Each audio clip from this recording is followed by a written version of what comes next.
Por toda a história, a espécie humana luta para entender as leis fundamentais do mundo material.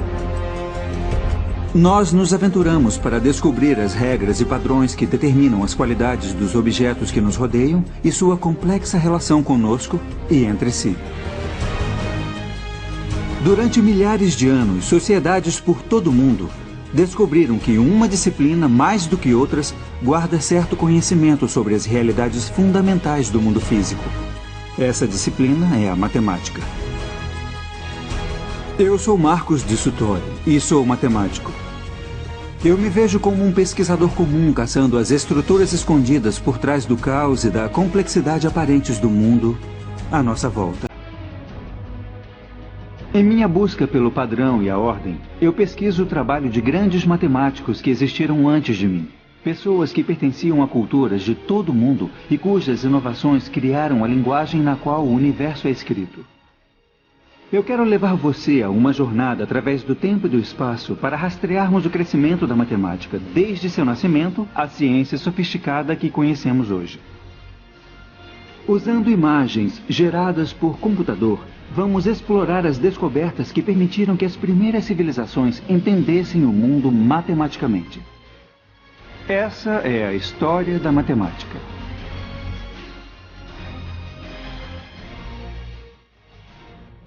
A história da matemática.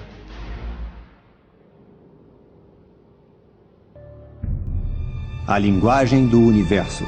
Versão brasileira Som de Vera Cruz Studios. Distribuição Sinapse. Nosso mundo é feito de padrões e sequências. Eles estão à nossa volta. O dia se torna noite, os animais andam pela terra em constante mutação, paisagens são frequentemente alteradas. Um dos motivos que contribuíram com o início da matemática foi a busca pelo entendimento do sentido desses padrões naturais. Os conceitos mais básicos da matemática, espaço e número, estão arraigados em nosso cérebro. Até os animais têm um sentido de distância e quantidade. Percebem quando seu bando está desfalcado, quando devem lutar ou voar, e calculam se sua presa está numa distância acessível. Entender matemática é a diferença entre vida e morte. Mas foi o homem que pegou esses conceitos básicos e começou a construir essas bases. Em algum ponto, os humanos começaram a localizar padrões e fazer conexões para contar e ordenar o mundo em torno deles. E com isso, um novo universo matemático começou a surgir.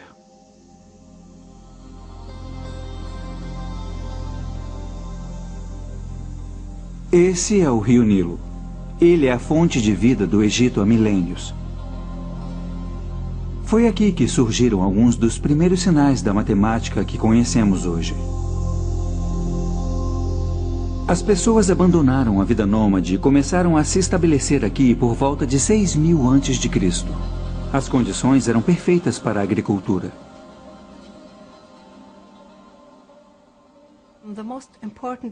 O evento mais importante na agricultura egípcia a cada ano era a cheia do Nilo. Então ela foi usada como marcação do início de cada ano.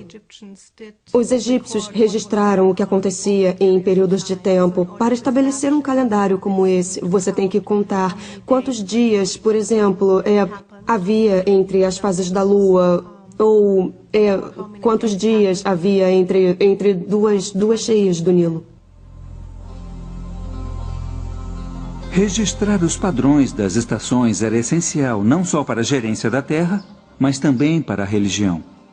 Os antigos egípcios que se estabeleceram nas margens do Nilo acreditavam que era o deus do rio que o enchia a cada ano e, em troca da água que fornecia a vida, os cidadãos ofereciam uma porção da produção como agradecimento.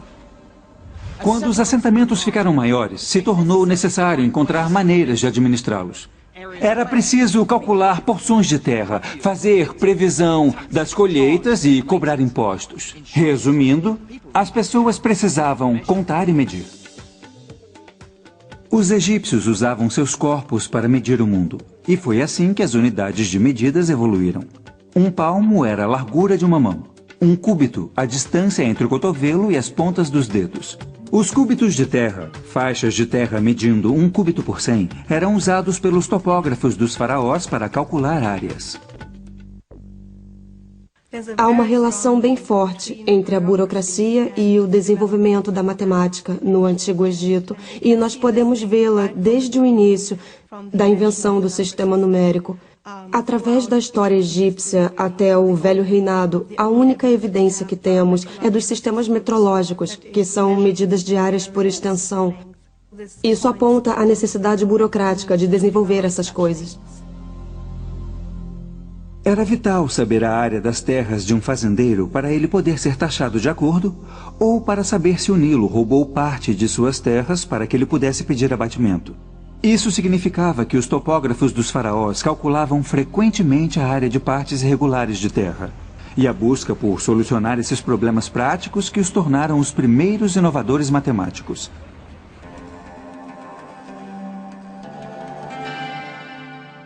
Os egípcios precisavam de uma maneira de registrar os resultados de seus cálculos. Entre todos os hieróglifos nas lembrancinhas turísticas espalhadas pela cidade do Cairo, eu estava à caça daqueles que registram os primeiros números da história. Eles são difíceis de serem encontrados. Mas, enfim, encontrei.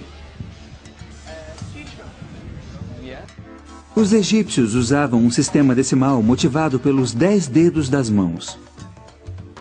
O sinal de 1 era um risco. 10 era um osso de calcanhar, 100 um rolo de corda e 1000 eram plantas de lótus. Quanto é essa camiseta? Ela custa 25 libras. 25? É. Então são 2 ossos de calcanhar e 5 riscos. Isso. Então não vai me cobrar nada disso aqui. 1 milhão aqui. 1 milhão? Meu Deus! Não, Esse não. é 1 milhão? 1 milhão é muita coisa.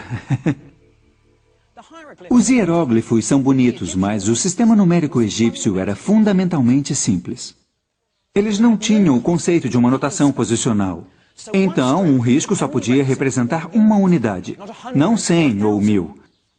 Apesar de escrever 1 milhão com apenas um desenho e não os 7 que usamos, se você quisesse escrever 1 milhão menos 1, o pobre escriba egípcio teria que escrever 9 riscos, 9 ossos de calcanhar, 9 rolos de corda e assim por diante, num total de 54 desenhos. Apesar do inconveniente desse sistema numérico, os egípcios eram brilhantes solucionadores de problemas. Sabemos disso por causa dos poucos registros que sobreviveram. Os escribas egípcios usavam folhas de papiro para registrar suas descobertas matemáticas. Esse delicado material feito de talos de plantas foi destruído com o tempo e muitos segredos pereceram com ele. Mas há um documento revelador que sobreviveu. O papiro matemático de Hind é o documento mais importante que temos hoje da matemática egípcia. Temos uma boa ideia de que tipos de problemas os egípcios tinham que enfrentar em sua matemática. Também temos uma demonstração explícita de como as multiplicações e divisões eram feitas. O papiro mostra como multiplicar 2 números grandes. Mas, para ilustrar o método, vamos pegar 2 números menores. Vamos usar 3 vezes 6. O escriba pegava o primeiro número, 3, e colocava numa coluna. Na segunda coluna, ele colocava o número 1.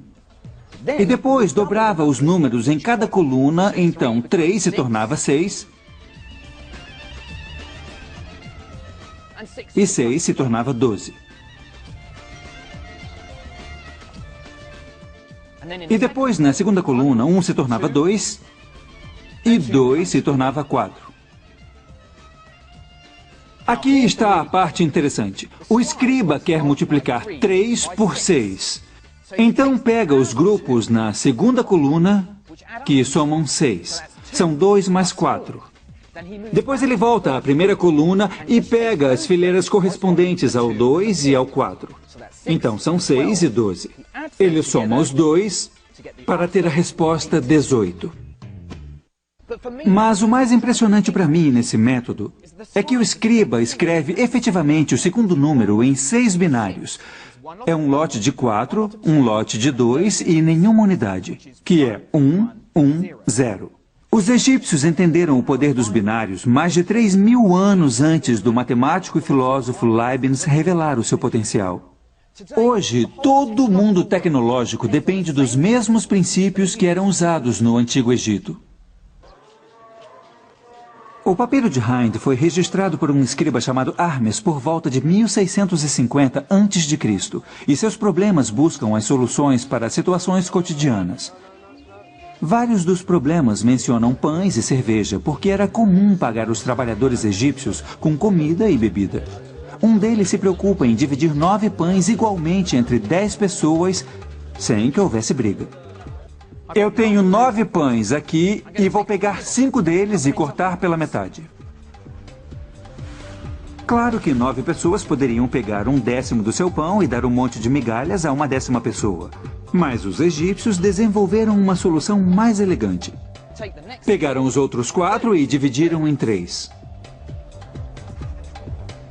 Mas 2/3 eu vou cortar em 5, então cada pedaço vai ser a 15ª parte.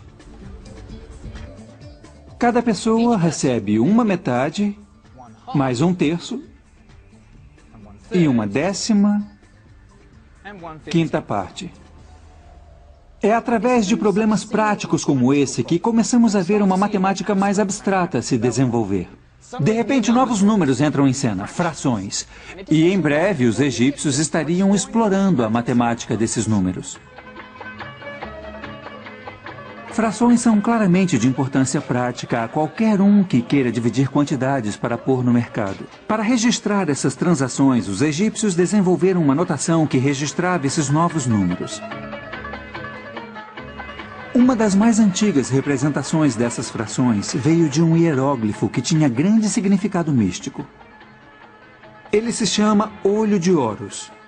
Horus foi um antigo deus do reino, representado como metade homem, metade falcão. De acordo com a lenda, o pai de Horus foi morto por seu outro filho, Set. Horus estava determinado a vingar o assassinato. Durante uma batalha bastante violenta, Set arrancou o olho de Horus, o cortou e espalhou pelo Egito. Mas os deuses estavam cuidando de Horus e reuniram os pedaços e refizeram o olho. Cada parte do olho representava uma fração diferente. Cada uma é metade da fração anterior. Apesar de o olho original representar uma unidade inteira, o olho reunido é 64 avos menor. Apesar dos egípcios terem parado em 64 avos, fica implícito nessa figura a possibilidade de adicionar mais, cortando pela metade cada vez até a soma chegar mais perto de 1, mas nunca chegando realmente nele. Essa é a primeira pista de algo chamado série geométrica e aparece em vários pontos do papiro de Hind. Mas o conceito de série infinita se manteria oculto até os matemáticos da Ásia o descobrirem séculos depois. Criando um sistema de números incluindo essas novas frações, era hora dos egípcios aplicarem seu conhecimento no entendimento de formas encontradas no dia a dia. Essas formas eram quadrados ou retângulos, raramente regulares, e no papiro de Hind achamos a área de uma forma mais orgânica, o círculo. O que é surpreendente no cálculo da área de um círculo é a exatidão. Como eles encontraram o método, ainda não se sabe, porque os textos que temos não nos mostram como foram obtidos. Esse cálculo é particularmente notável porque depende de vermos como a forma do círculo pode ser aproximada pelas formas que os egípcios já entendiam. O papiro de Hind diz que um campo circular com um diâmetro de 9 unidades tem a área próxima a de um quadrado com lados de 8 unidades. Mas como essa relação foi descoberta? Minha teoria preferida vê a resposta no antigo jogo da Mancala. Os tabuleiros de Mancala foram encontrados esculpidos nos telhados dos templos. Cada jogador começa com um número igual de pedras e o objetivo do jogo é movê-las pelo tabuleiro, capturando as peças do oponente no caminho. Enquanto os jogadores esperavam fazer sua próxima jogada, talvez um deles tenha percebido que às vezes as peças enchem os buracos circulares no tabuleiro da Mancala de uma maneira completa. Ele pode ter experimentado fazendo círculos maiores.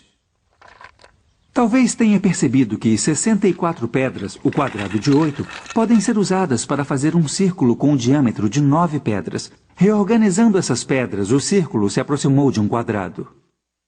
E porque uma área de um círculo é π vezes o raio ao quadrado, o cálculo egípcio nos dá o primeiro valor exato do π. A área do círculo é 64. Divida isso pelo raio ao quadrado. Nesse caso, 4,5 ao quadrado, e você tem o valor do π. Então, 64 divididos por 4,5 ao quadrado são 3,16, apenas um pouco abaixo dos 2/100 do seu verdadeiro valor. Mas o mais brilhante é que os egípcios usavam essas formas menores para capturar a forma maior. Mas há um símbolo impositivo e majestoso da matemática egípcia que ainda não tentamos desvendar: a pirâmide. Eu já vi tantas fotos que achava que não iria me impressionar com elas. Mas, vendo cara a cara, você entende por que são chamadas de uma das 7 maravilhas do mundo antigo. Elas são estonteantes e imagina o quanto mais impressionantes devem ter sido na sua época, quando as quinas eram afiadas como vidro, refletindo o sol do deserto. Para mim, parece que havia pirâmides espelhadas escondidas debaixo do deserto, o que completaria essas formas fazendo octaedros perfeitamente simétricos.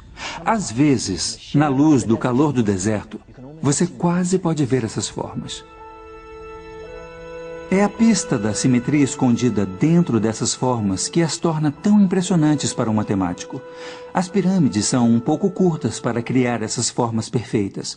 Mas algumas sugerem que outro conceito matemático importante pode estar escondido dentro das proporções da Grande Pirâmide: a proporção áurea. Há 2 extensões na proporção áurea.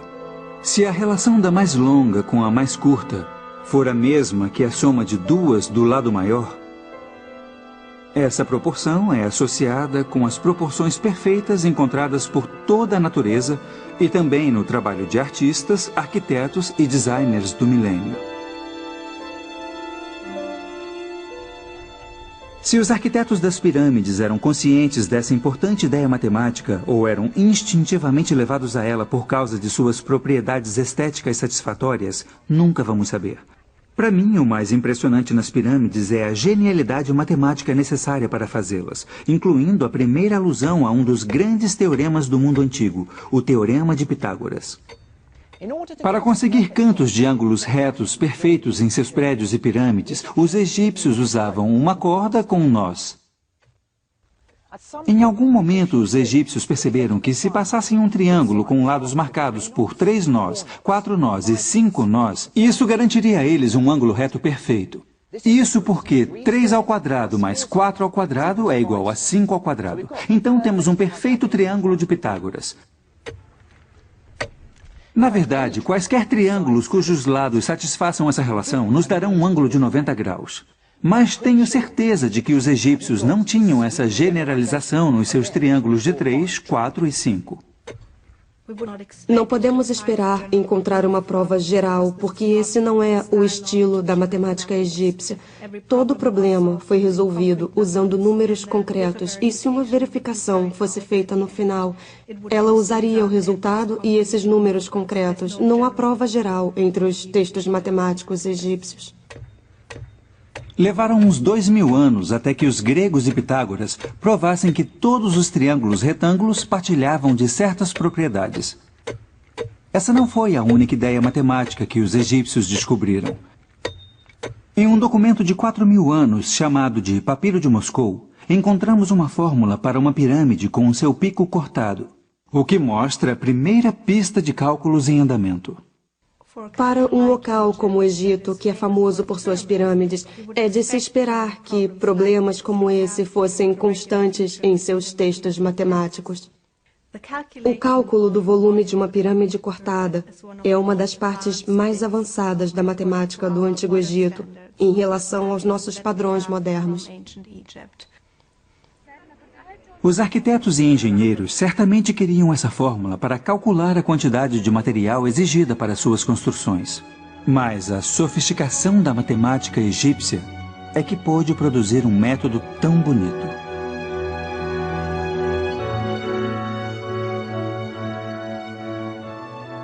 Para entender como eles chegaram à sua fórmula, comece com uma pirâmide em que o ponto mais alto fique exatamente em cima de um ângulo.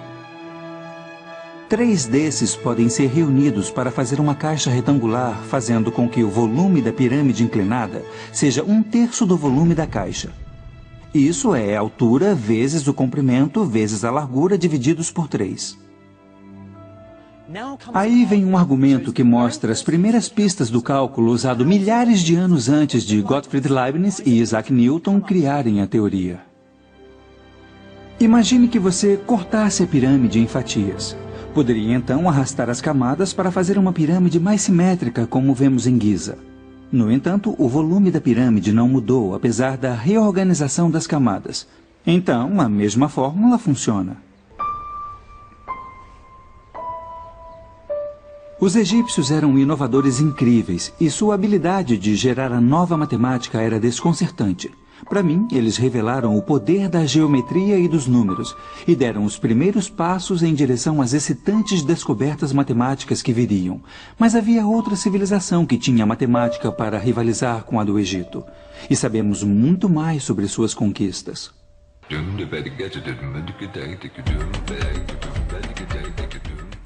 Essa é Damasco. Com mais de 5.000 anos, hoje em dia ainda é vibrante e animada. Ela era o ponto mais importante nas rotas de comércio, ligando a velha Mesopotâmia ao Egito.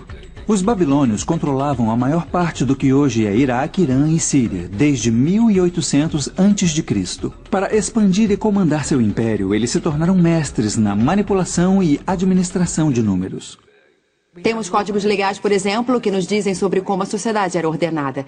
E as pessoas que mais conhecemos são os escribas, pessoas profissionalmente instruídas que mantinham registros de famílias ricas e de templos e palácios.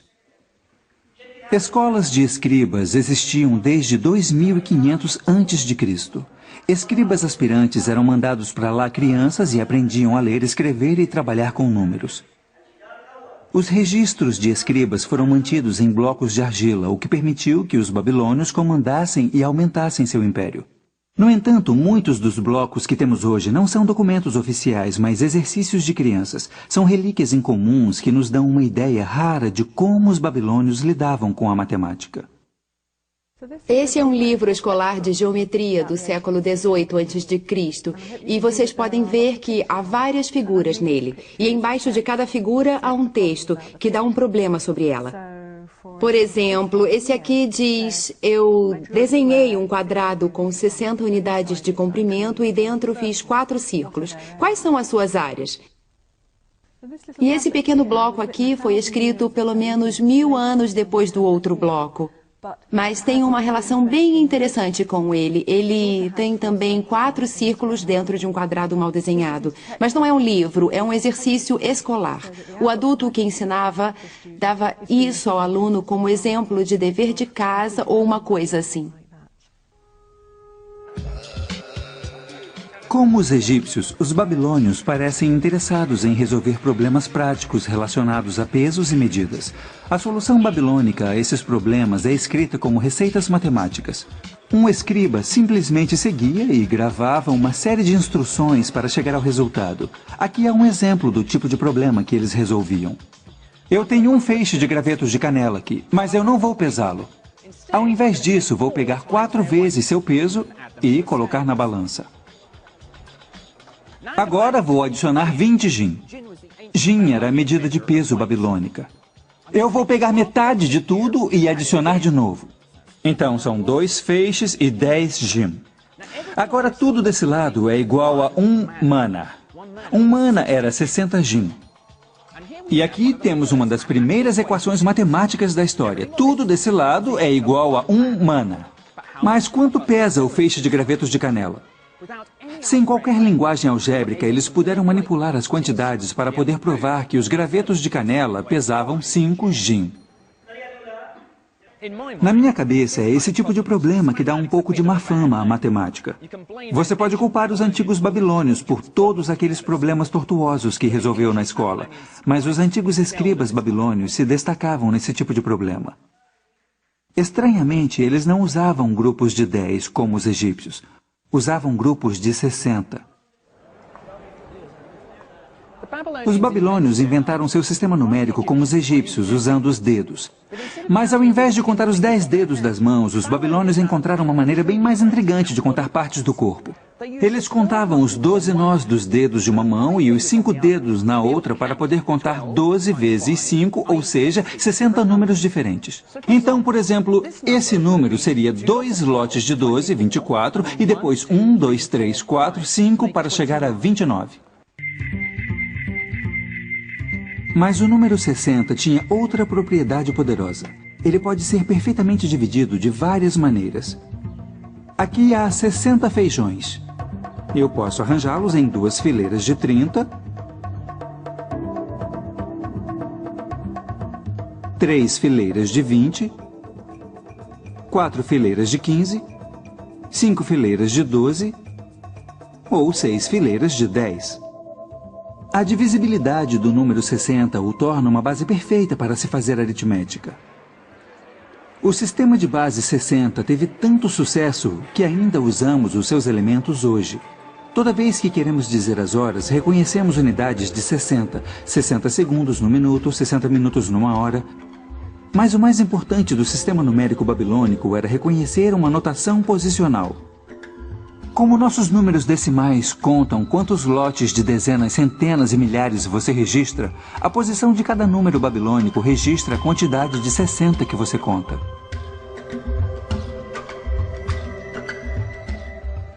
Ao invés de inventar novos símbolos para números maiores, eles escreveram 111.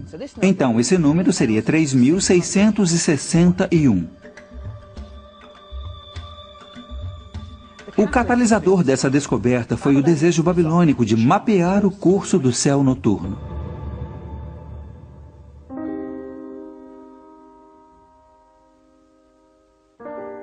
O calendário babilônico foi baseado nos ciclos lunares. E então precisavam de uma maneira para registrar astronomicamente números grandes. Mês a mês, ano a ano, esses ciclos eram registrados. Desde 800 a.C., havia listas completas de eclipses lunares. O sistema babilônico de medidas era bastante sofisticado para a época. Eles tinham um sistema de medida angular, 360 graus num círculo completo. Cada grau era dividido em 60 minutos e depois era dividido em 60 segundos. Assim, eles tinham um sistema regular de medidas e ele estava em perfeita harmonia com seu sistema numérico, então era bastante útil não só para a observação, mas também para o cálculo. Mas para calcular e lidar com números grandes, os babilônios precisavam inventar um novo símbolo. E fazendo isso, eles prepararam o terreno para um dos maiores avanços na história da matemática, o zero. No início dos tempos, para os babilônios marcarem um lugar vazio no meio de um número, eles deixavam um espaço em branco. Então precisavam de uma maneira de representar o nada no meio de um número.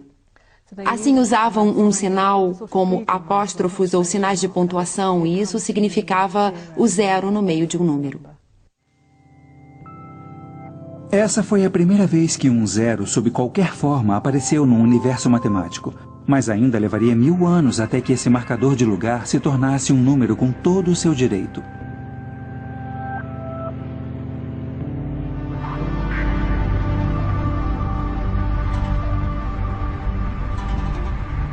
Tendo estabelecido um sistema numérico tão sofisticado, eles o usavam para domar a terra inóspita e árida que atravessava a Mesopotâmia. Tendo estabelecido um sistema numérico tão sofisticado, eles o usavam para domar a terra inóspita e árida que atravessava a Mesopotâmia. Engenheiros e topógrafos babilônios encontraram maneiras engenhosas de acessar a água e canalizá-la para os campos de colheita. Mais uma vez, eles usavam a matemática para chegar às soluções. O Vale do Orontes, na Síria, ainda é um eixo de agricultura e os velhos métodos de irrigação são explorados hoje como eram milhares de anos atrás. Vários problemas em matemática babilônica são ligados a medidas de terras e aqui vimos pela primeira vez o uso de equações de segundo grau, um dos grandes legados da matemática babilônica. Equações de segundo grau envolvem situações em que a quantidade desconhecida que você tenta identificar é multiplicada por si mesma. Chamamos de elevar ao quadrado porque ela dá a área de um quadrado. E é no contexto do cálculo de áreas de terras que essas equações de segundo grau surgem naturalmente.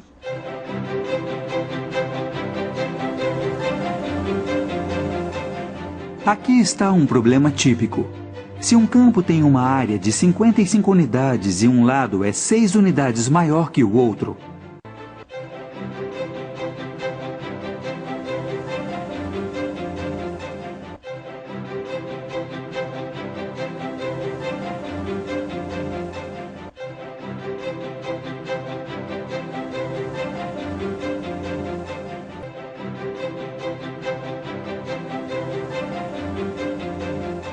a nova área há 64. Então, os lados do quadrado são de 8 unidades. Quem resolve o problema sabe que eles somaram 3 a esse lado. Então, a extensão original deve ser de 5. Pode não parecer, mas essa é uma das primeiras equações de segundo grau da história. Na matemática moderna, eu usaria a linguagem simbólica da álgebra para resolver esse problema. Mas a incrível proeza dos babilônios é que eles usavam esses jogos geométricos para encontrar o valor sem qualquer recurso a símbolos ou fórmulas. Os babilônios gostavam de resolver problemas só por resolver. Eles estavam apaixonados pela matemática.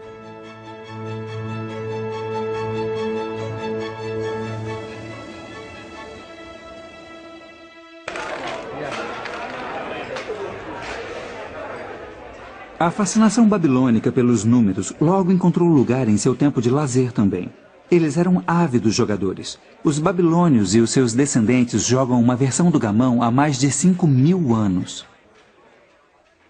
Os babilônios jogavam jogos de tabuleiro, desde os mais sofisticados em tumbas reais até os mais simples, encontrados em escolas ou riscados nas entradas de palácios para que os guardas jogassem quando estivessem entediados. E eles usavam dados para mover suas peças. As pessoas que jogavam jogos usavam números em seu tempo de lazer para tentar vencer seu oponente, fazendo aritmética mental bem rápido. Então, calculavam em seu tempo livre, sem nem pensar nisso como trabalho matemático difícil. Agora é minha chance. Eu não jogo gamão há séculos, mas acho que minha matemática é boa o suficiente para me dar alguma chance. Tem que tirar 6, hein? Então 6, e eu preciso mover alguma coisa. Você é que sabe o que vai fazer. Vamos Mas lá. não era tão fácil quanto eu pensei. Ah! O que foi isso? Esse é 1 e esse é 2. Vamos ver. Agora está enrolado, hein? Então não posso mover nada. Eu não posso mover mesmo? Não pode mover isso. Eu pensei que eu podia mover. Aí está. Você é muito bom. 3 e 4, então? Como os antigos babilônios, meus oponentes são mestres da matemática tática. É. Toca aqui. Ótimo jogo. Muito bom. Os babilônios são reconhecidos como uma das primeiras culturas a usar formas simétricas para fazer dados. Mas há debates acalorados sobre se eles também seriam os primeiros a descobrir o segredo de outra forma importante: o triângulo-retângulo. Já vimos como os egípcios usam um triângulo-retângulo de 3, 4, 5. Mas o que os babilônios sabiam sobre essa forma e outras como essa é bem mais sofisticado. Essa é a tábua antiga mais famosa e controversa que temos. Ela se chama Plimpton 322. Muitos matemáticos estão convencidos de que ela mostra que os babilônios podiam saber o princípio em relação aos triângulos retângulos de que o quadrado da hipotenusa é a soma dos quadrados dos catetos, séculos antes dos gregos o constatarem. Essa é uma cópia da talvez mais famosa tábua babilônica, que é a Plimpton 322. E esses números aqui refletem a largura ou a altura de um triângulo. Sendo assim a diagonal, o outro lado seria aqui. E o quadrado dessa coluna mais o quadrado dessa coluna é igual ao quadrado da diagonal. Eles foram organizados para que o ângulo decrescesse regularmente, numa base bastante uniforme, mostrando que alguém tinha muito entendimento de como os números se encaixavam.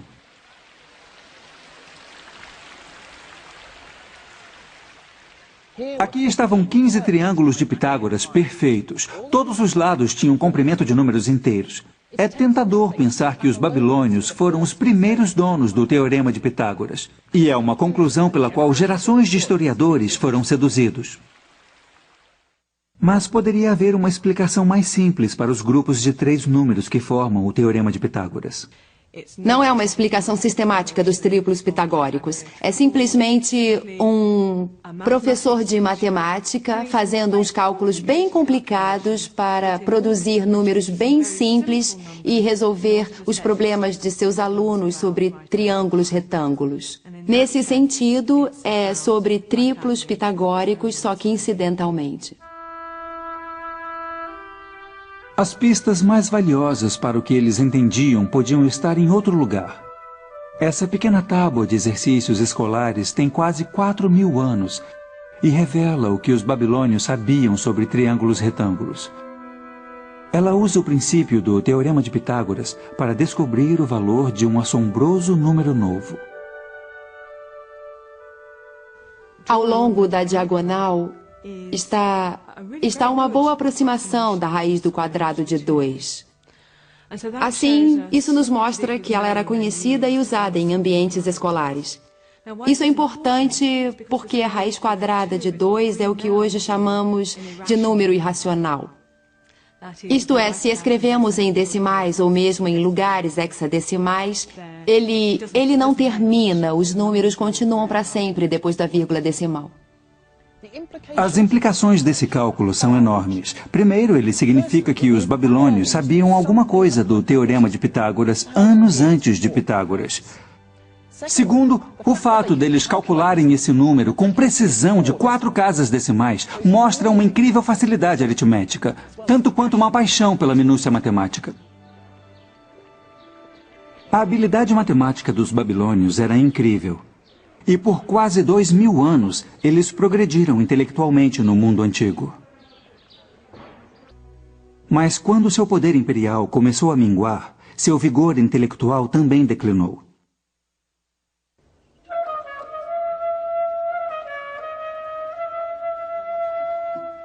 Por volta de 330 a.C., os gregos avançaram ao alcance de seu império até a antiga Mesopotâmia. Essa é Palmira, no centro da Síria, que um dia foi uma cidade grande construída pelos gregos.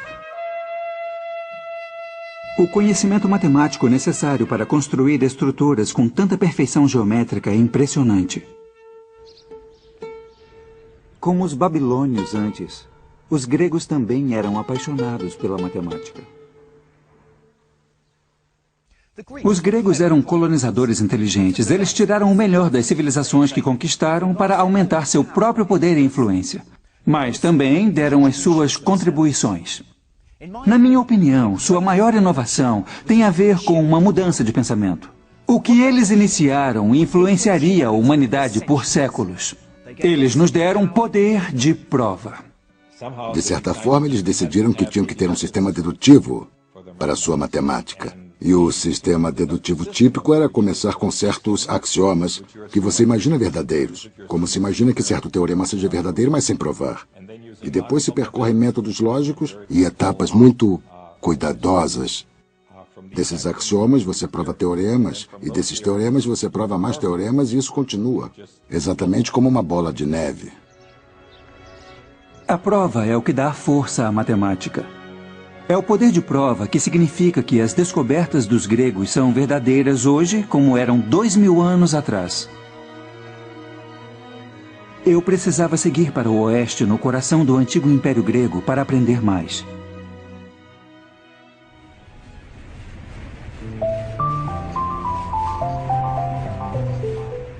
Para mim, a matemática grega sempre foi heróica e romântica.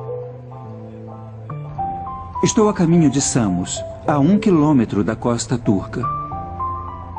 Esse local se tornou sinônimo de nascimento da matemática grega. E isso graças à lenda de um homem.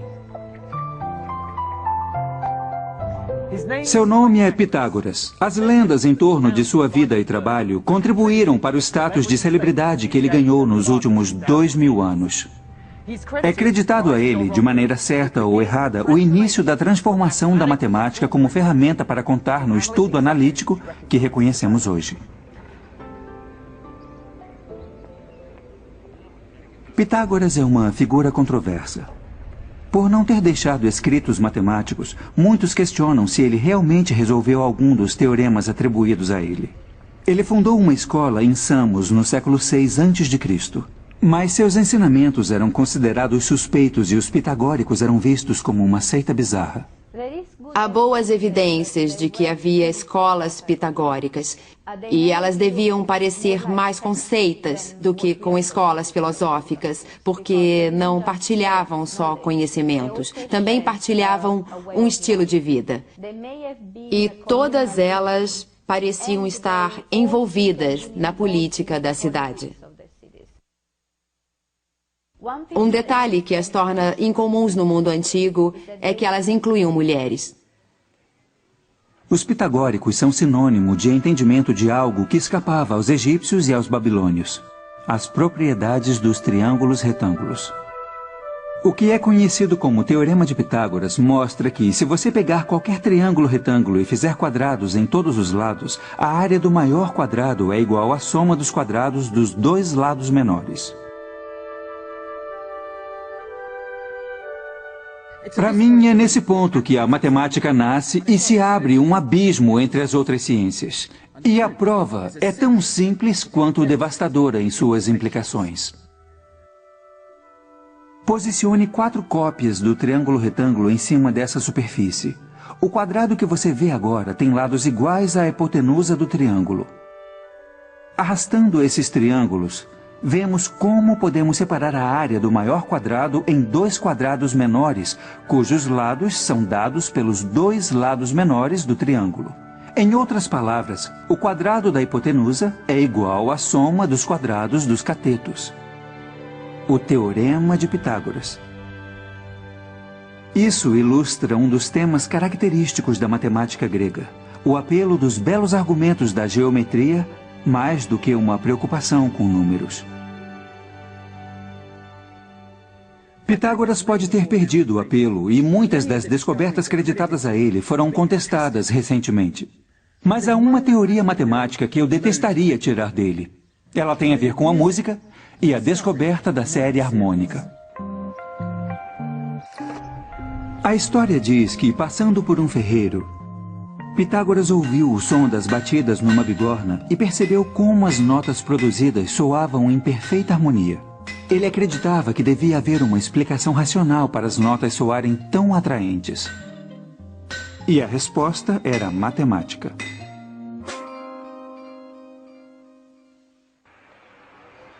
Experimentando com um instrumento de corda, Pitágoras descobriu que os intervalos entre as notas musicais harmoniosas eram sempre representados como razões de números inteiros.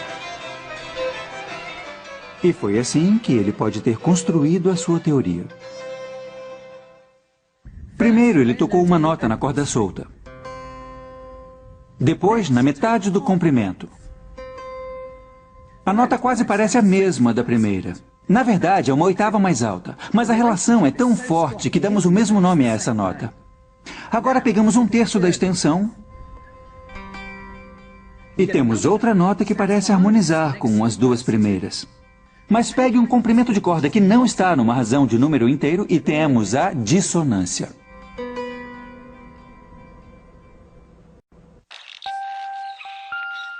De acordo com a lenda, Pitágoras ficou tão animado com essa descoberta que concluiu que todo o universo foi construído a partir de números. Mas ele e seus seguidores estavam diante de um desafio à sua visão de mundo ainda maior. E ele veio como resultado de um teorema que leva o nome de Pitágoras. A lenda conta que um dos seus seguidores, um matemático chamado Hipasos, quis descobrir o comprimento da hipotenusa para um triângulo retângulo com 2 catetos medindo 1 unidade. O Teorema de Pitágoras implica que o comprimento da hipotenusa era um número cujo quadrado fosse 2. Os pitagóricos imaginaram que a resposta seria uma fração, mas quando Hipasos tentou expressar de sua maneira, não importa o quanto tentasse, ele não conseguia. Um dia, ele percebeu que seu erro era pressupor que o valor era uma fração. O valor da raiz quadrada de 2 era o número que os babilônios desenharam na tábua. No entanto, eles não reconheceram a característica especial desse número, mas Hippasos sim. Era um número irracional. A descoberta desse novo número e de outros como ele se assemelha a um explorador fazer a descoberta de um novo continente ou um naturalista descobrir uma nova espécie. Mas esses números irracionais não cabiam na visão de mundo de Pitágoras. Historiadores gregos contam a história de como Pitágoras jurou o segredo em sua seita. Mas Hippasos deixou escapar a descoberta e foi rapidamente dissuadido de suas tentativas de difundir sua pesquisa. Mas essas descobertas matemáticas não poderiam ser facilmente esquecidas. Escolas de filosofia e ciências começaram a florescer por toda a Grécia baseadas nesses princípios. A mais famosa delas era a Academia. Platão fundou essa escola em Atenas em 387 a.C. Apesar de pensarmos nele hoje como filósofo, ele foi um dos estudiosos mais importantes da matemática. Platão foi arrebatado pela visão de mundo pitagórica e considerava a matemática a pedra fundamental do conhecimento. Algumas pessoas diziam que Platão provavelmente foi a figura mais influente da matemática grega em nossa percepção. Ele dizia que a matemática é uma forma importante de conhecimento e que tem relação com a realidade. Então, conhecendo matemática, sabemos mais sobre a realidade. Em seu diálogo Timeu, Platão propõe a teoria de que a geometria é a chave para se desvendar os segredos do universo, uma visão ainda mantida pelos cientistas hoje. A importância de Platão junto à geometria está inserida na placa que havia acima da academia. Não deixe ninguém ignorante na geometria, entre aqui. Platão propôs que o universo poderia ser cristalizado em 5 formas simétricas regulares. Essas formas, que agora chamamos de sólidos platônicos, eram compostas de polígonos regulares reunidos para criar objetos simétricos tridimensionais. O tetraedro representava o fogo. O icosaedro, feito de 20 triângulos, representava a água. O cubo era a terra. O octaedro era o ar, e o quinto sólido platônico, o dodecaedro, feito de 12 pentágonos, era reservado para a forma que definia a visão de Platão do universo. A teoria de devastadora e continuaria a inspirar matemáticos e astrônomos por mais de 1500 anos. Junto às descobertas feitas na academia, os triunfos matemáticos também surgiam das margens do Império Grego e se deviam mais à herança matemática dos egípcios do que aos gregos. A Alexandria se tornou o eixo da excelência acadêmica sob o comando de Ptolemes no 3º século a.C., e sua famosa biblioteca logo ganhou reputação rivalizando com a Academia de Platão. Os reis da Alexandria estavam dispostos a investir nas artes, na cultura, na tecnologia, na matemática, na gramática, porque patrocinar buscas culturais era um jeito de mostrar que você tinha mais prestígio e tinha também mais direito à grandeza. A antiga biblioteca e seu precioso conteúdo foram destruídos quando os muçulmanos conquistaram o Egito no século VII, mas seu espírito está vivo em uma nova construção. Hoje, a biblioteca ainda é um local de descoberta e estudos. Matemáticos e filósofos correram para Alexandria, levados por sua sede de conhecimento e a busca pela excelência. Os patronos da biblioteca eram os primeiros cientistas profissionais, indivíduos que eram pagos por sua devoção à pesquisa. Mas de todos esses pioneiros, meu herói é o enigmático matemático grego Euclides.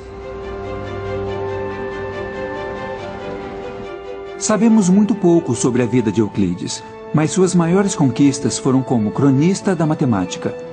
Por volta de 300 a.C., ele escreveu o texto mais importante de todos os tempos, Os Elementos. Em Os Elementos, encontramos o auge da revolução matemática que aconteceu na Grécia. Ela é construída sobre uma série de suposições matemáticas chamadas de axiomas. Por exemplo, uma linha reta pode ser traçada entre dois pontos quaisquer. Desses axiomas, deduções lógicas são feitas e teoremas matemáticos são estabelecidos. Os elementos contêm fórmulas para calcular os volumes de cones e cilindros, provas sobre séries geométricas e números perfeitos e primos. O clímax de Os Elementos é uma prova de que só há 5 sólidos platônicos. Para mim, esse último teorema captura o poder da matemática. Uma coisa é construir 5 sólidos simétricos. Bem diferente é criar um argumento explícito e lógico para não haver um sexto. Os Elementos se desenrola como uma novela de mistério lógico. Mas é uma história que transcende o tempo. Teorias científicas foram derrubadas de uma geração para outra. Mas os teoremas e os elementos são os mesmos de 2000 anos atrás. Quando você para pensar, é realmente incrível que ensinamos os mesmos teoremas, talvez de maneira um pouco diferente, ou organizados diferentes. Mas a geometria euclidiana ainda é válida, e mesmo na matemática avançada, quando se trata de grandes espaços dimensionais, ela ainda é utilizada. Alexandria pode ter sido um lugar inspirador para os antigos estudantes, e a fama de Euclides teria atraído ainda mais ávidos jovens intelectuais ao porto egípcio. Um matemático que gostou particularmente do ambiente intelectual da Alexandria foi Arquimedes. Ele se tornaria um visionário matemático.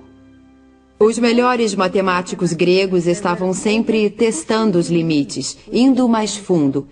Então, Arquimedes fez o que podia com os polígonos, com os sólidos. Depois ele passou aos centros de gravidade, ou depois passou à espiral. Esse instinto de tentar matematizar tudo é algo que eu vejo como um legado. Uma das especialidades de Arquimedes eram as armas de destruição em massa.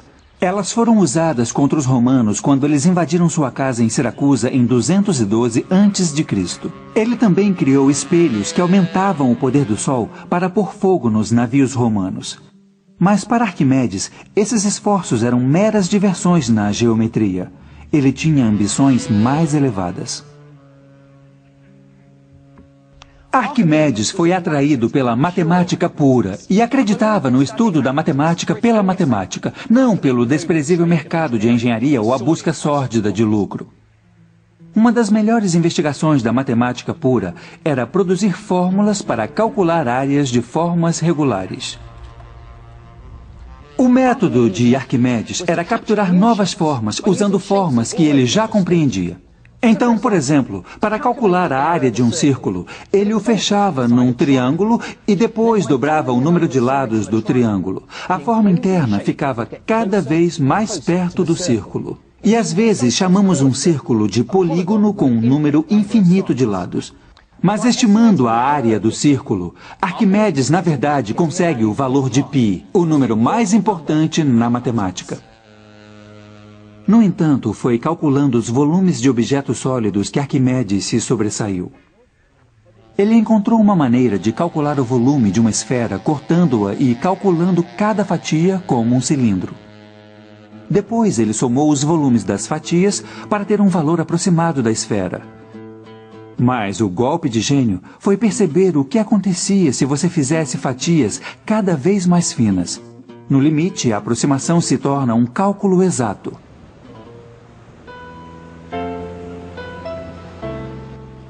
Mas o comprometimento de Arquimedes com a matemática foi sua ruína.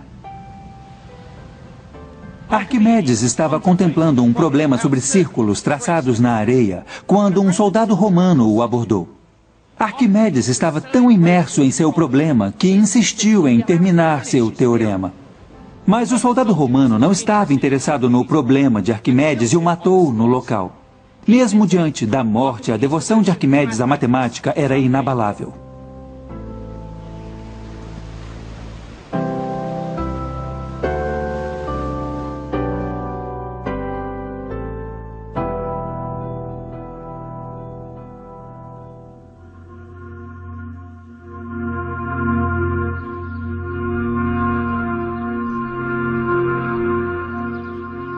meados do primeiro século a.C., os romanos apertaram o cerco ao antigo Império Grego. Eles não se importavam muito com a beleza da matemática e eram mais preocupados com suas aplicações práticas. Essa atitude pragmática sinalizou o início do fim da grande biblioteca da Alexandria.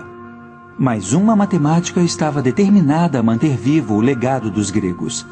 Hipatia era uma exceção, uma matemática mulher e pagã no Império Romano Cristão.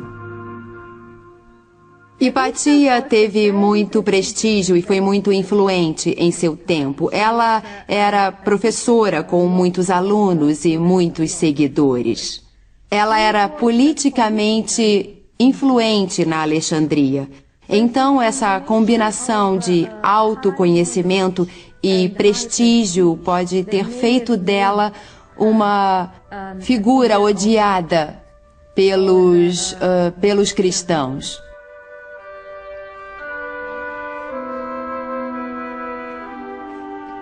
Um dia, durante a Quaresma, Hipatia foi arrancada de sua carruagem por um grupo cristão e levada a uma igreja. Lá ela foi torturada e brutalmente assassinada. As circunstâncias dramáticas de sua vida e morte fascinaram as gerações seguintes.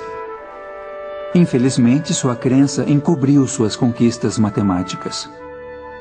Ela era uma brilhante professora e teórica, e sua morte deu um golpe final na herança da matemática grega da Alexandria.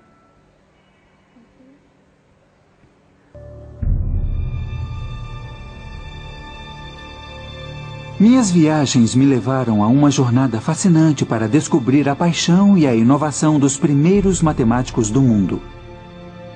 São descobertas feitas por esses pioneiros do Egito, da Babilônia e da Grécia, que são as bases nas quais minha ciência é construída hoje. Esse é só o início da minha odisseia matemática. O próximo